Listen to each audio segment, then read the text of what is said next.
As car sales continue to rise, what will we see in consumer trends for 2013? Hello and thanks for joining us. I'm Laurel Hess and this is Comcast Newsmakers coming to you and taping at the North American International Auto Show.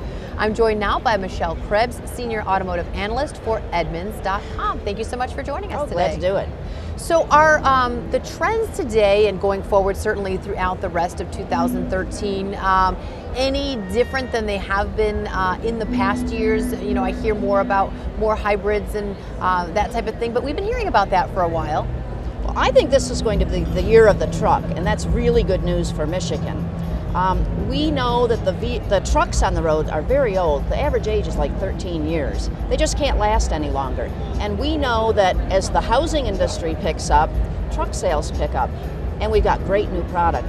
The new Ram 1500 from Chrysler, the new General Motors trucks, and Ford's got a truck coming next year. So great year for trucks. Well, what's the appeal of trucks? Just that folks who purchase trucks hold on to them for a while, they're a work vehicle, and we're just kind of seeing that natural time to trade in the old and bring in the new? Absolutely, and we saw that during the recession and, you know, construction was not good, and people weren't buying them. They were letting them get very old. They're now to the point they're so old they've got to replace them, and the economy's better. They're working in construction, and they need those for work. So it's not a play toy, they need them for work.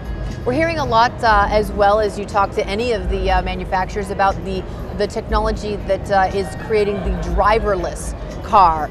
Certainly we hope not to see a car without a driver, so what does that mean? Oh, I think we will see a car without a driver before not too long.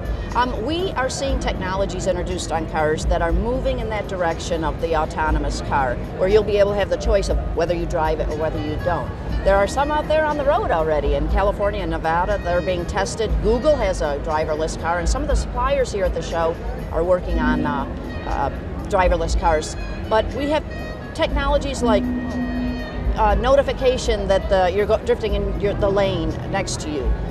Getting too close to the car in front of you. Some of the luxury brands, though, have had that for a long time, haven't they? Right, but it's all leading up. If you put all of that together, those will allow us to have cars that drive themselves. There's a lot of interesting things we'll have to overcome about that, and safety issues, but we'll get there, I think. So it's interesting that you say it's the year of the truck, because I think of it as being the year of trying to save on fuel efficiency, and the economy is terrible, and the trends are more towards smaller vehicles. Is there any truth to that, or not really? Well, that is true, but every vehicle that comes out now, including trucks, gets far better fuel economy because of a lot of new technologies. But yes, we will continue to see small cars be bought up by consumers. We'll see a lot of people move to that mid-size segment, either up from the small car segment or down from SUVs. Everything is getting better fuel economy.